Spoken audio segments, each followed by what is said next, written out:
مومن جو فدا نقش کفے پائے نبی ہو زہر قدم آج بھی عالم کا خزینہ، گر سنت نبوی کی کرے پیروی امت، طوفان سے نکل جائے گا پھر اس کا سفینہ، طوفان سے نکل جائے گا پھر اس کا سفینہ۔ نحمدہ و نصلی علی رسولہ الکریم، اما بعد، قال النبی صلی اللہ علیہ وسلم المرء مع من احب، او کما قال علیہ الصلوۃ والسلام۔ ایک صحابی رضی اللہ عنہ نے ایک موقع پر نبی کریم صلی اللہ علیہ وسلم سے پوچھا، یا رسول اللہ قیامت کب آئے گی؟ اللہ تعالیٰ نے اپنی حکمت سے قیامت کے سلسلے میں اس کا وقت کب ہوگا، کب آئے گی، اس کو بتایا نہیں۔ انہوں نے سوال کر لیا قیامت کے بارے میں، تو آپ صلی اللہ علیہ وسلم نے یہ نہیں فرمایا ان سے کہ اس کا علم اللہ تعالیٰ نے کسی کو نہیں دیا، بلکہ آپ نے فوراً ان سے پوچھا ما اعددت، کیا تیاری؟ قیامت کے بارے میں تم پوچھ رہے ہو تو اب ظاہر سی بات ہے قیامت قائم ہوگی، حساب و کتاب ہوگا، ساری زندگی کے جو اعمال ہیں وہ دیکھے پرکھے جائیں گے، اس پر بدلہ ملے گا۔ اس پر آپ نے سوال کر لیا ما اعددت، تم نے کیا تیاری کی؟ صحابہ کرام کا بڑا عجیب معاملہ، باوجود سب کچھ ہونے کے ان کو یہ رہتا تھا کہ ہم کچھ نہیں ہیں، چنانچہ انہوں نے کہا یا رسول اللہ کچھ زیادہ عبادات، نماز، روزے کچھ تو نہیں ہمارے پاس زیادہ، البتہ اللہ رسول کی محبت ہے۔ اس پر آپ نے ارشاد فرمایا المرء مع من احب، یعنی جن لوگوں کے ساتھ تم رہتے سہتے ہو، جن لوگوں سے تمہارا دوستانہ ہے، تعلق ہے، فرمایا قیامت کے دن تمہارا حشر انہی کے ساتھ، یعنی دنیا میں اب اس روایت کی بنیاد پر ایک کام کی بات یہ نکل رہی ہے کہ آخرت میں اگر ہم یہ چاہتے ہیں کہ اچھے لوگوں کے ساتھ، نیک لوگوں کے ساتھ، صلحاء کے ساتھ ہمارا حشر ہو جائے، ہمارا ان کے ساتھ ہو جائے، تو آپ نے فرمایا کہ اس کا انتظام یہی کرو کہ ان کے ساتھ دوستی، ربط ضبط، تعلق، ان کے ساتھ اٹھنا بیٹھنا رکھو، تو ان کے ساتھ لگے رہو گے تو اللہ پاک قیامت کے دن بھی یہی معاملہ فرمائیں گے، تمہارا حشر ان کے ساتھ کرو۔ ایک تو اس روایت سے یہ بات معلوم ہے۔ دوسری بات اس سے یہ بھی معلوم ہو گئی کہ نیک لوگوں کے ساتھ اور صلحاء کے ساتھ جب ہمارا رہنا سہنا ہوگا تو ان کی صحبت اور ان کی مجالست کی برکت سے اللہ پاک زندگی میں دینداری اور صالحیت پیدا ہوگا۔ یہ چیز بنیادی ہے۔ اس وقت جو سب سے زیادہ آج کے دور میں سب سے زیادہ ضرورت جس چیز کی ہے وہ اسی کی ہے۔ مدارس کے اعتبار سے، مکاتب کے اعتبار سے، دین کے اور شعبوں کے تعلق سے سارے کام ہو رہے ہیں اور علم کی اشاعت خوب ہو رہی ہے، لیکن اس وقت میں سب سے زیادہ ضرورت جس چیز کی ہے وہ ہے صالحین کی صحبت، اس لیے کہ تنہا علم جو ہے وہ نجات کے لیے کافی نہیں ہے، بلکہ علم جو ہے یہ وبال جان بن جائے گا اگر اس پر عمل نہیں ہوا ہے۔ علم تقاضا کرتا ہے عمل کا. جیسے بیج ہے، اس کا فائدہ یہ ہے کہ اس کے اندر سے وہ نکلے، پودا نکلے اور اس کے اندر درخت ہو اور جناب بڑا ہو جا کر کے. اسی طرح علم کا تقاضا یہ ہے، یہ ایک بیج ہے، اس سے تقاضا عمل کا پودا نکلے اس کے اندر. اور علم پر عمل یہ جب ہی ہو پائے گا جب صالحین کی صحبت ہو، اللہ والوں کی صحبت ہو، ان کے ساتھ تعلق ہو، ان سے ربط و ضبط ہو.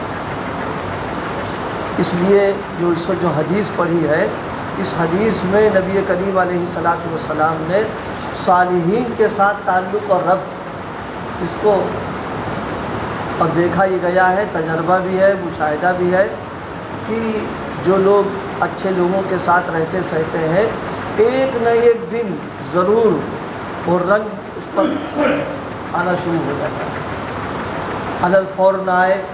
سامنے ہم ایک صاحب تھے، حضرت شاہ عبدالغنی صاحب پھولپوری رحمۃ اللہ علیہ سے ان کا تعلق تھا. ہمارے اپنے حلقے میں وہ جانے پہچانے لوگ ہیں، لیکن وہ نہ چہرے پر داڑھی، سر بال مڈے ہوئے تھے تو ایسے ہی. پھر ان کا تعلق ہوا حضرت شاہ الحق صاحب اللہ برکتہ سے. ایسی تھے، کچھ کوئی فرق ہی نہیں ان پر.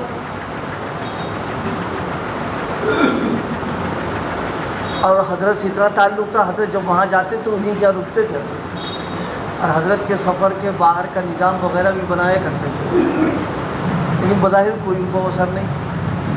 لیکن جب عمر کا آخر حصہ ان کا شروع ہوا تو دھیرے دھیرے دھیرے دھیرے وہ رنگ چڑھنے لگا ان کے اوپر.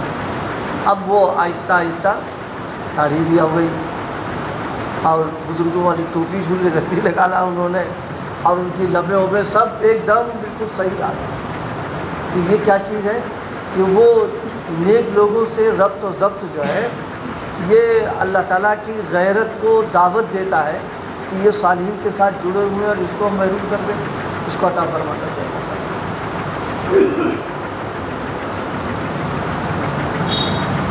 قرآن پاک میں واقعہ نقل کیا ہے سیدنا حضرت موسیٰ علیہ السلام کا مشہور واقعہ ہے کہ وہ جادوگر مقابلے پہ آئے تھے، ایمان قبول کر لیا.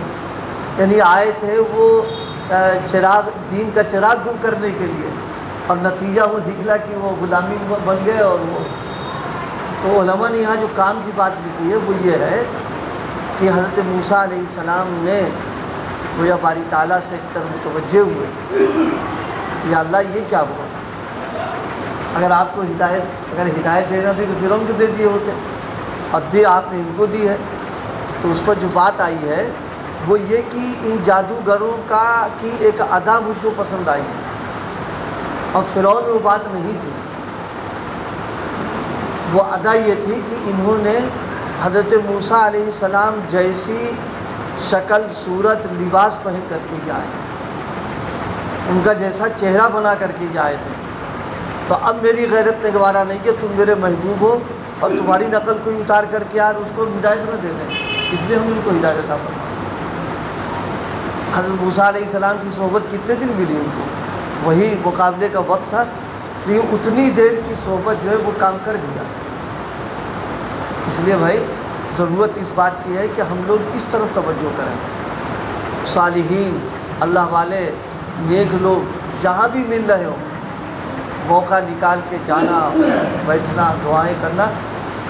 انشاءاللہ ان سے رابطہ جو رہے گا، بس ایک وقت آئے گا کہ اس کے اثرات مرتب ہونا شروع ہو جائیں گے اس پر. ہمارے حضرت قاری صاحب رحمۃ اللہ علیہ، ہم سب کے استاد، مربی، سرپرست تھے، ایک جملہ کہا کرتے تھے، فرمایا کہ بیڑی پینے والے کی صحبت میں اگر کوئی رہے گا تو ایک نہ ایک دن ضرور اس کو خیال پیدا ہوگا کہ لاؤ ایک کشت لگا کے دے ہی لیں ہم اس کو، نہ پئیں گے نہیں مرتا تو پی لیں ہم اس کو. تو جب بیڑی پینے والے کی صحبت میں بیٹھنے کے بعد یہ اثر ہو سکتا ہے تو نیک لوگوں کے پاس بیٹھنے سے کیوں نہیں اس کا اثر پڑے گا؟ یقیناً پڑے گا اس کے اوپر اثر. اس لیے بھائی آج سب سے زیادہ ہر ایک کی خواہش ہوتی کہ بھائی آخرت سنور جائے، بن جائے، جنت پہ چلے جائیں اللہ کی طرف پر. اس حدیث سے مسئلے کو صاف کر دیا بالکل. فرمائے کہ اس کا طریقہ یہ ہے کہ یہاں ایسے کی دوستی کرو، تم رابطہ ضبط رکھو، تعلق رکھو جو صالحین ہیں، جو نیک لوگ ہیں ان کے پاس اٹھو گے بیٹھو گے، اس کی برکت سے اللہ کی محبت پیدا ہو جائے گی۔ اور اللہ کی محبت، رسول اللہ کی محبت، یہ بنیاد ہے زندگی میں تبدیلی لانے کی، کیونکہ جب محبت پیدا ہو جاتی ہے تو پھر محبوب ہر وقت اس عاشق فکر میں رہتا ہے کہ اس کی نقل اتارے ہیں۔ وہ الگ بات ہے کہ وہ صحیح غلط کچھ بھی ہو، لیکن محبت تقاضا ہی کرتی ہے اس بات کا ہے۔ اس لیے بھائی ہم سب لوگوں کو اس کی فکر اللہ پاک نصیب فرما دے کہ صالحین کی طرف ہمارا جھکاؤ، رجحان، ان کی طرف ہمارا لگاؤ پیدا ہو جائے، ہم ان کے پاس آئیں جائیں، نہ صحیح لمبا وقت ہمارے پاس، نہ صحیح بہت وقت گزارنا ان کے پاس، رابطہ رہے گا، اس کا اثر ملے گا اس کا۔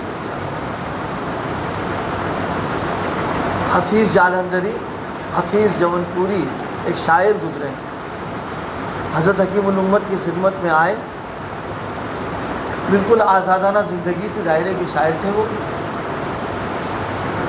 جون پور سے تھانے بھون اس زمانے میں اچھا خاصا سفر ہوتا تھا، تو تھوڑی تھوڑی داڑھی بھی ان کو نکل آئی تھی۔ اب انہوں نے کیا یہ کہ وہ خانقاہ میں بیٹھ کے داڑھی مڈا دی۔ حضرت تھانوی نے کہا کہ بھائی تم کو یہ سب کام کرنا، تم باہر کرنا، کیونکہ یہاں کیا کر کے کام۔ تو انہوں نے بہت اچھا جواب دیا، کہا کہ حضرت آپ حکیم الامت ہیں، ہم مریض الامت ہیں، ہم نے اپنا مرض ظاہر کرنے کے لیے عمل کیا تاکہ معلوم ہو جائے آپ کی کہ ہمارے اندر یہ بیماری ہے، آئندہ ہم نہیں کریں گے، اب تو آپ پاس علاج کے لیے آئے۔ حضرت حکیم الامت کی ایک مجلس اور ایک جو سفر کیا انہوں نے، آ گئے۔ حضرت کا جب جون پور کا سفر ہوا ہے تو جناب والا بالکل مشرہ، داڑھی، سر پر بال، بہت اچھی شکل جیسے علماء صلاح کی ہوتی ہے، ملے۔ حضرت نہیں پہچان سکے کہ کون آدمی ہے، تو حضرت نے حضرت شاہ عبد الغنی صاحب پوری سے پوچھا یہ کون ہے؟ کہا حضرت یہ حفیظ جون پوری ہیں یہ۔ کہا اچھا، یعنی گئے تھے اس شکل پر مسٹر بن کر کے، اور اب ہو گئے بالکل صلاح کی شکل میں آ کر کے۔ حضرت ملا علی قاری رحمۃ اللہ علیہ نے، محدث ہیں، انہوں نے بہت عجیب، بہت کام کی بات لکھی ہے۔ حدیث ہے العین حق، نظر لگتی ہے، تو فرمایا نظر دو ہوتی ہے، ایک نظر بری ہوتی ہے، ایک نظر اچھی ہوتی ہے۔ تو جب بری نظر لگ سکتی تو اچھی نظر بھی لگے گی۔ بری نظر نہیں لگ جاتی، ہم لوگوں کو بچوں کو نظر لگ گئی، بچی بیمار ہو گئی، یہ ہو گیا وہ ہو گیا، اس طرح اچھی نظر لگتی ہے۔ بری نظر لگتی ہے حاسد کی، اور اچھی نظر لگتی ہے اللہ والے کی۔ بری نظر سے تو پناہ مانگے اور اچھی نظر کی دعا مانگے، لیکن بری نظر ہر وقت نہیں لگتی ہے، وہ ایک خاص وقت ہوتا ہے جب حاسد حسد میں جلتا ہے تو اس کی آنکھوں سے شعلے نکلتے ہیں جب حسد کے، تب وہ لگ جاتی ہے۔ اسی طرح اللہ والوں کی نظر ہوتی ہے، ہر وقت نہیں لگتی ہے، وہ ایک وقت ہوتا ہے، لیکن ظاہری کو وقت تو متعین نہیں ہے وہ۔ اسے فرمائے لگے رہو ان کے ساتھ، لگے رہو ان کے ساتھ، کوئی ساتھ آئے گی، نظر لگے گی، کام بن جائے گا اس کے ساتھ۔ تو اس لیے بھائی اس وقت جو روایت پڑھی، صحابہ فرماتے ہیں اللہ کے پیغمبر نے جس وقت یہ بات فرمائی ہے المرء مع من احب، ایمان لانے کے بعد میں صحابہ کرام کو سب سے زیادہ خوشی اس بات کو سن کر کے ہوئی تھی، اس لیے کہ آپ کی صحبت سے ان کو یہ چیز مل چکی تھی، وہ سمجھ لیجیے ان کو تو سب کچھ ہاتھ آ گیا کہ عمل اگرچہ ہمارا ان کے اعتبار سے ہمارے بہت ان کے پاس عمل تھا کہ ہماری آخرت بن گئی اس لیے بھائی اللہ پاک ہم سب کو اس کی فکر نصیب فرمائے۔ آج ہمارا اپنا معاملہ یہ ہے، نفسانیت کا، شہوت کا اتنا غلبہ ہے ہمارے اوپر ہے کہ ہم ایسے لوگوں کو تلاش کرتے ہیں، بیٹھتے اٹھتے ہیں جس سے خالص دنیا داری پیدا ہو ہمارے اندر۔ کوئی مالدار اس کے بیٹھ رہے جا کر کے، کوئی حسن و رسوخ والا ہے اس کے پاس بیٹھ رہے ہیں جا کر کے، کوئی جو ہے جناب والا کسی اس سے لفظ کرنے کا ذہن چلتا ہے ہمارا، لیکن جو لوگ دینی اعتبار سے اللہ پاک نے کو جو کچھ بھی دے رکھا ہے ان کی طرف کبھی بھی خیال نہیں آتا کہ جان کو بیٹھ جائیں۔ خیال آتا ہے جب گاڑی پھنس جاتی ہے، اور گاڑی ایسی پھنستی کہ جب کام کہیں نہیں بنتا، لڑکا بھاگ گیا، دکان نہیں چل رہی، بیوی سے کھٹپٹ ہو گئی، یا کوئی بیمار ہو گیا، تب وہ یاد آتے کہ چلو ان کے پاس ہو۔ لیکن پھر بھی ان کا ایسی حالت میں آنا بھی یہ اللہ پاک بعض اوقات رنگ دکھا دیتا ہے کہ تم آئے تو تھے اپنے اس کام کے لیے، لیکن مان میری شان قریب ہی ہے کہ اس در سے تم کو ہم دے دیں گے آ کر کے۔ ہمارے ملیح آباد میں ابھی بہت سے لوگ جانتے ہوں گے، ملیح آباد کے تھے، کیا نام وہ سعودی چلے گئے تھے، بھول گیا ہوں، بہل ملیح آباد کے تھے، وہ ٹیکسی چلایا کرتے تھے۔ حضرت رحمۃ اللہ علیہ سے صرف تعلق ہوا، لکھنؤ آنا جانا ٹیکسی لاتے تھے وہ، حضرت کی ضرورت پوری آئے تھے دنیاوی اس کی بنیاد کے اوپر، لیکن دھیرے دھیرے دھیرے عبدالحمید خان نام ان کا تھا، ڈرائیور تھے وہ، لیکن حضرت سے جڑے دھیرے دھیرے دھیرے دھیرے ماشاءاللہ شکل مولیانہ بن گئی ان کی، پینٹ سب ختم ہو گیا، اب وہ کرتے پاجامے میں آ گئے، پھر جڑے رہے اور جڑے رہے، نتیجہ نکاح حضرت نے ان کو خلافت عطا فرما دی۔ تو یہ چیز جو ہوتی ہے، بزرگوں کے پاس آدمی جائے، اللہ پاک کچھ کچھ عطا فرما دیتا ہے۔ بس اللہ ہم سب کو اس کی فکر نصیب فرمائے کہ دنیا میں ان سے ہم جڑے رہیں، انشاءاللہ قیامت میں اللہ پاک ان کے لگے لپٹے رہیں گے تو وہاں بھی کام بن جائے گا۔ سبحان اللہ وبحمدہ، سبحان اللہ العظیم۔